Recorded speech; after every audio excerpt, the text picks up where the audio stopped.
Ce journal vous est offert par le FPI, Fonds des promotions de l'industrie, votre partenaire privilégié pour la réussite de vos projets.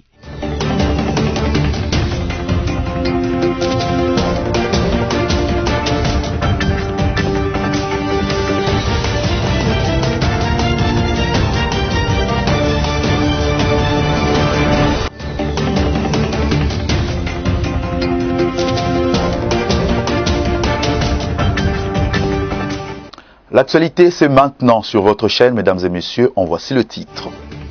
Félix-Antoine Tshisekedi Tshilombo, président de la République démocratique du Congo, s'est entretenu mercredi 2 décembre par voie téléphonique avec son homologue français Emmanuel Macron autour de 3 questions essentielles, dont la gestion de la pandémie à Covid-19 en RDC.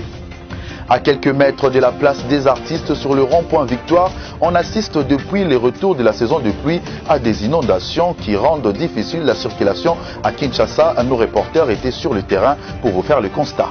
Âgé de 94 ans, l'ancien président de la République française, Valéry Giscard d'Estaing, a tiré sa révérence mercredi 2 décembre 2020 à Paris. Encore une fois de plus, bienvenue. Ouvrons ce journal avec le jeu de la francophonie, confirmé par la directrice du Comité international des Jeux olympiques. Kinshasa, capitale de la République démocratique du Congo, abritera au mois d'août 2022 ce rendez-vous sportif de pays francophones. Reçu par le chef de l'État, Félix-Antoine Tshisekedi Tshilombo, Zeina Mina a lancé un appel au soutien de ce grand projet. Suivez. C'est désormais officiel. Kinshasa abritera en août 2022 les Jeux de la francophonie. L'information a été livrée ce mercredi soir par la directrice du Comité international des Jeux de la francophonie au cours de l'audience lui accordée par le chef de l'État. Alors, je suis la directrice du Comité international des Jeux de la francophonie. Je m'appelle Zeina Mina. Nous avons souhaité rencontrer le président pour un point de situation sur l'avancement du projet de l'organisation des Jeux de la francophonie qui auront lieu en août 2022. Nous avons eu l'assurance pour un suivi et pour l'organisation des Jeux de très grande qualité à l'image de ce pays. C'est un événement qui va être transmis au monde entier, à la planète entière. Donc vraiment de rester solidaire, de s'approprier cet événement et que ça soit vraiment une fête pour toute la population congolaise et que tout le monde s'engage pour sa réussite. Grand pays francophone au monde, la RDC sera ouverte au monde et va retrouver sa place dans les concerts des nations. Comme annoncé au sommaire, le président de la République démocratique du Congo, Félix-Antoine Tshisekedi Tshilombo, s'est entretenu mercredi 2 décembre 2020 avec son homologue français Emmanuel Macron par voie téléphonique. 3 questions essentielles ont été évoquées, notamment la gestion de la Covid-19 en République démocratique du Congo. C'était là schéma pour plus de détails. Félix-Antoine Tshisekedi Tshilombo, président de la République démocratique du Congo, a eu un échange téléphonique mercredi 2 décembre 2020 avec son homologue français Emmanuel Macron.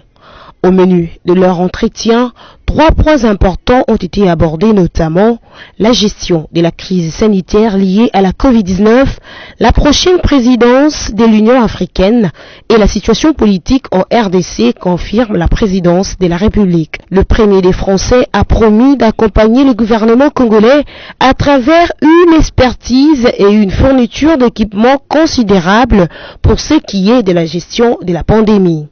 Emmanuel Macron a affirmé suivre avec intérêt et satisfaction l'effort que fournit Félix-Antoine Tshisekedi Tshilombo pour mener la RDC de l'avant et exprimer sa disponibilité à approcher l'Union africaine et l'Union européenne à œuvrer pour le développement de l'Afrique.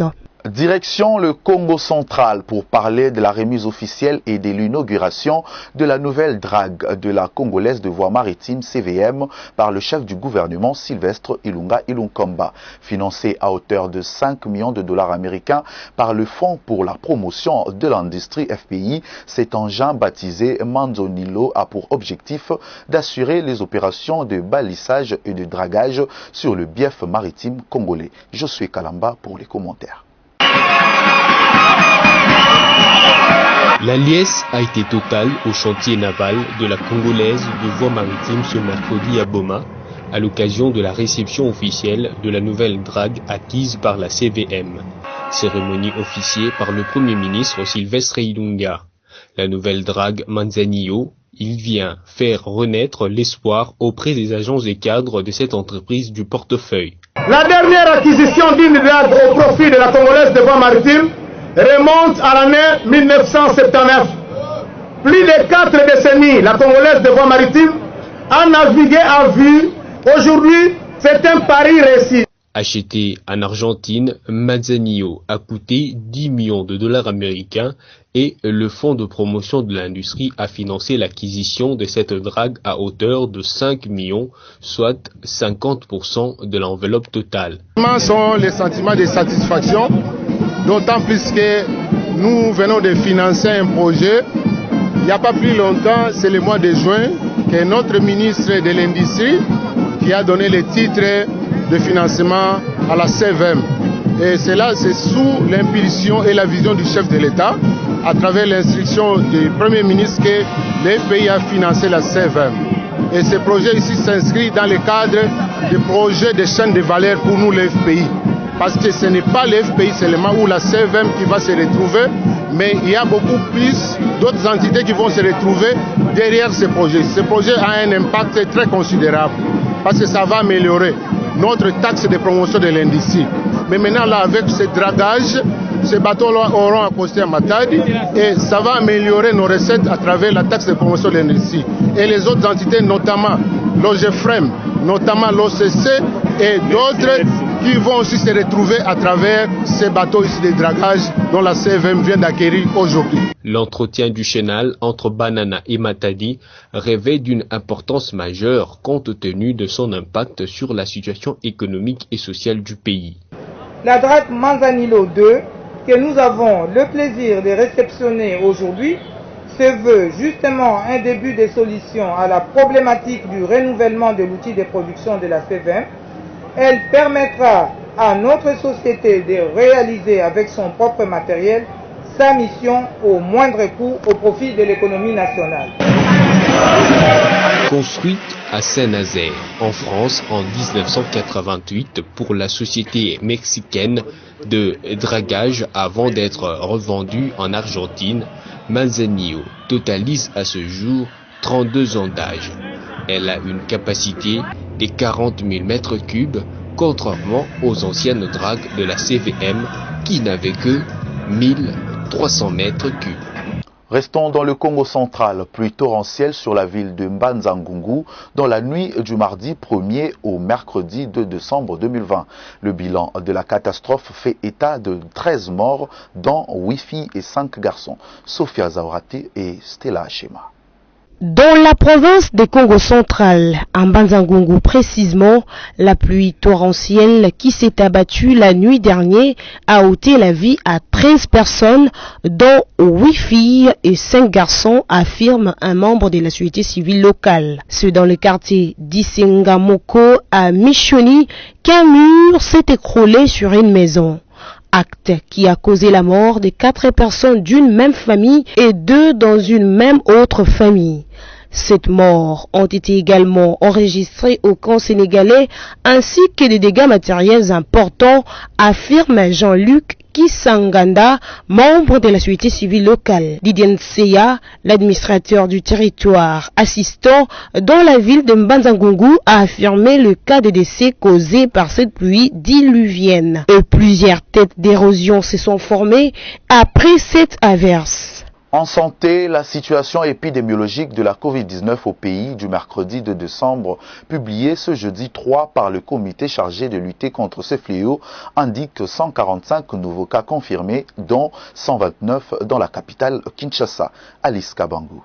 145 nouveaux cas ont été confirmés, dont 129 à Kinshasa, 9 dans le Haut-Katanga, 6 au Sud Kivu et 1 au Maniema. Il a été rapporté qu'un nouveau décès de cas confirmés dans le centre de traitement de la Covid-19 a été enregistré à Kinshasa. On rappelle, depuis le début de l'épidémie déclarée le 10 mars 2020, le cumul de cas est de 11 132, dont 11 131 cas confirmés et un cas probable. Au total, il y a eu 337 décès et 11 753 personnes guéries. Notez que le test de la Covid-19 est gratuit pour tout le monde en République démocratique du Congo. Cependant, le test de voyageurs est payant à $30 américains. En société, plusieurs orphelins de la capitale Kinshasa ont reçu de l'ASBEL Initiative Plus, chère à Marie-Olive Lembe Kabila, épouse de l'ancien chef de l'État Joseph Kabila Kabange, une pension alimentaire pour le mois de décembre 2020. Un don que l'ex-première dame s'est engagée à leur fournir chaque mois. Stella Chema.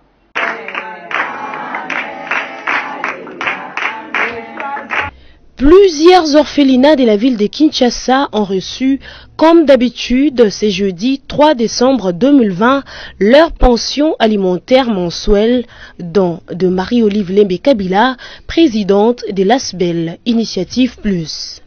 Comme une bonne mère, elle s'est engagée à leur fournir de la nourriture chaque mois. Un moment de joie pour le bénéficiaire qui l'ont remercié. À cette occasion, la responsable du centre s'est exprimée.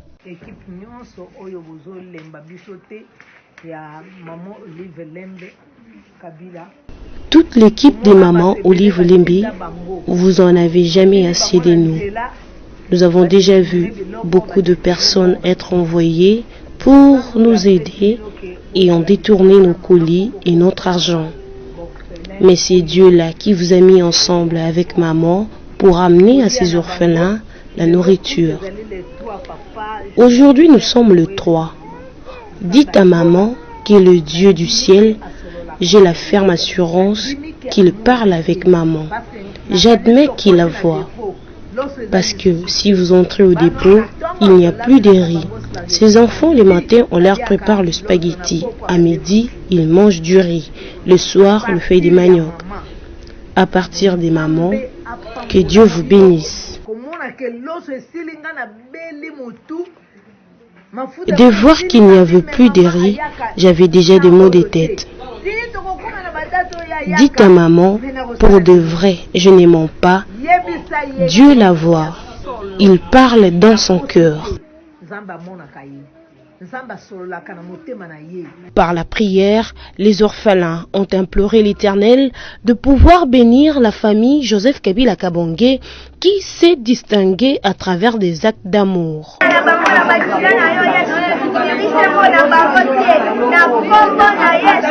Agir davantage pour son semblable, Marie-Olive Lembe Kabila est reconnue par ses œuvres caritatives et humanitaires.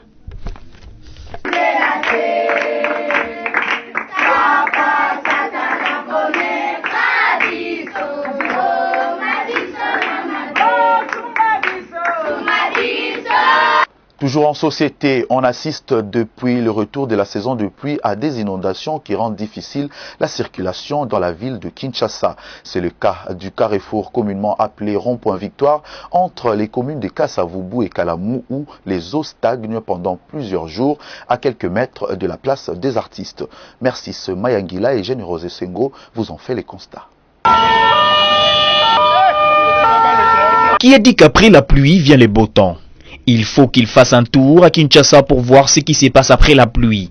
C'est le cas de l'avenue Victoire dans la commune de Kasavubu et Kalamou où les eaux stagnent depuis plusieurs jours au rond-point Victoire. Ici, passants et automobilistes se faufilent et se bousculent en même temps pour se frayer un chemin. Les usagers de ces tronçons évoquent les manques d'entretien permanent des caniveaux et l'absence des canaux de conduite d'eau vers les rivières. Cette route a été réhabilitée, mais ils avaient oublié d'écurer le caniveau. C'est ce qui a causé ces dégâts. Nous qui travaillons ici, nous sommes bloqués parce que les clients viennent rarement à cause de ces eaux. Nos compatriotes n'entendent pas. Vous verrez une personne en train de jeter les immondices dans les caniveaux. Cela n'est pas une bonne habitude. Kinshasa Bopeto doit tout d'abord commencer chez soi. Tu sors chez toi et tu viens jeter les déchets sur l'artère. Nous devrions changer notre mentalité. Face à cette situation, ils ont sollicité l'implication de l'État congolais pour la réhabilitation de cette artère. Que les autorités viennent à notre secours. Nous achetons des taxes pour réhabiliter les grandes artères de la ville. Chères autorités, nous vous supplions de venir curer les caniveaux de ces tronçons. Rappelons qu'après la réhabilitation de cette avenue, ce grand carrefour qui est quotidiennement grouillé du monde, c'est à nouveau inondé par les eaux des pluies. Et puis en sport, l'AS Maniema Union de la République démocratique du Congo sera face au Bloemfontein Celtic FC de la République sud-africaine ce samedi 5 décembre 2020. Une rencontre qui s'inscrit dans le cadre du match retour comptant pour le préliminaire des interclubs de la CAF. Christelle Guenda. Après avoir été battue à domicile par 0 but contre 2, l'association Maniema Union s'est envolée pour la République sud-africaine où elle devra croiser les fers comptant pour les préliminaires de la Coupe d'Afrique de football, le Bloemfontein Celtic FC, samedi 5 décembre 2020. Le jaune et noir se sont déplacés avec une délégation composée de plus d'une trentaine de personnes, dont 20 joueurs. À Kindu, chef-lieu de la province du Maniema, plusieurs observateurs espèrent en la qualité du club local avec une seule condition, marquer plus de buts sans en encaisser aucun. Début, c'est possible à remonter d'après Marc Lungi, secrétaire du comité de soutien de cette équipe. Et puis, cette triste nouvelle qui touche la République française, l'ancien chef de l'État, Valéry Giscard d'Estaing, a tiré sa révérence mercredi 2 décembre 2020 à Paris. Décès survenu de suite d'une maladie à l'âge de 94 ans. Suivez. Valéry Giscard d'Estaing, ancien président français, est décédé mercredi 2 décembre 2020 à Paris, la capitale française, à l'âge de 94 ans, de suite d'une maladie. Le 14 septembre dernier, il a été hospitalisé à l'hôpital Georges Pompidou à Paris pour une légère infection au poumon. Il fut 20e président de la République française. Il n'a que 48 ans lorsqu'il est élu président en 1914, battant sur le fil François Mitterrand, et son élection fait souffler un vent de liberté sur le pays après les années de Gaulle et Pompidou. Le 10 mai 1981, il échoue à se faire réélire face à François Mitterrand qui recueillit plus d'1 million de voix plus que lui. Restez avec nous, l'actualité se poursuit avec la revue de presse de Josué Kalamba.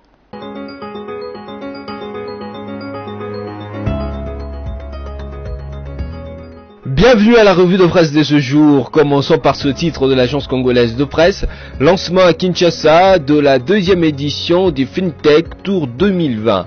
Le ministre de la Jeunesse et Initiative à la Nouvelle Citoyenneté, Billy Kambale, a lancé la 2e édition du FinTech Tour 2020 au cours d'une cérémonie organisée mercredi à Rotana Hotel à Kinshasa en présence du ministre de la Culture et des Arts, des acteurs de l'industrie des télécommunications, de la finance, des technologies numériques et des communautés d'innovation.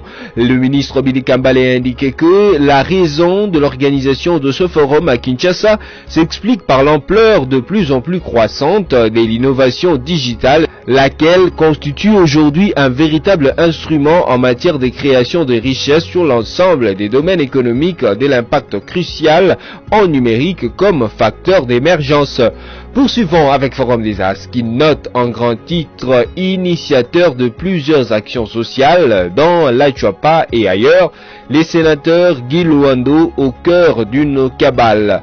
Les sénateurs Guy Luando élus de la province de l'Achuapa est depuis quelques jours l'objet d'une campagne d'intoxication et de dénigrement délibérément orchestrée par des personnes mal intentionnées, annonce son cabinet dans un communiqué de presse diffusé hier, mercredi 2 novembre, dont la copie a atterri à la rédaction de Forum des As. En croire la source, le but camouflé de cette croisade de SAP est de vouloir attenter l'honneur et la dignité de ce jeune entrepreneur qui ne lésigne pas sur le moyen lorsqu'il s'agit de poser des actions sociales au profit de populations de cette province très pauvre de l'Achuapa.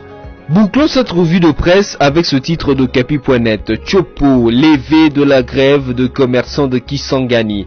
Environ une semaine après la suspension de leurs activités économiques, les commerçants de Kisangani ont ouvert le magasin, boutique et autres activités commerciales mercredi 2 novembre dans l'après-midi. La levée de leur grève est consécutive à un message radiodiffusé sur les antennes de la RTNC des membres du comité directeur de l'association de commerçants du Congo ACC appelant les opérateurs économiques de la ville à reprendre leurs activités, leurs revendications ayant été résolues à plus de 90%. Pour le membre du comité directeur de l'ACC, le travaux de réhabilitation de la route nationale numéro 4 qui relie Kisangani à Lituri sont en cours. Les engins de l'office de route sont positionnés à certains endroits, notamment au point kilométrique 50, 279 et 76. C'est tout pour cette revue de presse. Merci et au revoir.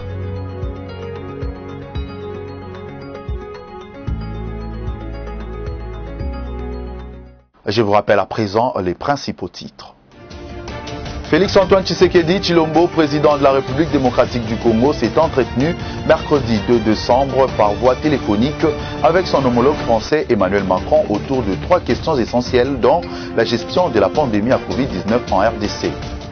À quelques mètres de la place des artistes sur le rond-point Victoire, on assiste depuis le retour de la saison de pluie à des inondations qui rendent difficile la circulation à Kinshasa. Nos reporters étaient sur le terrain pour vous faire le constat. Âgé de 94 ans, l'ancien président de la République française, Valéry Giscard d'Estaing, a tiré sa révérence mercredi 2 décembre 2020 à Paris. Vous l'avez bien compris, mesdames et messieurs, c'est par ici que ce journal se termine. Bonne suite de programmes sur nos antennes.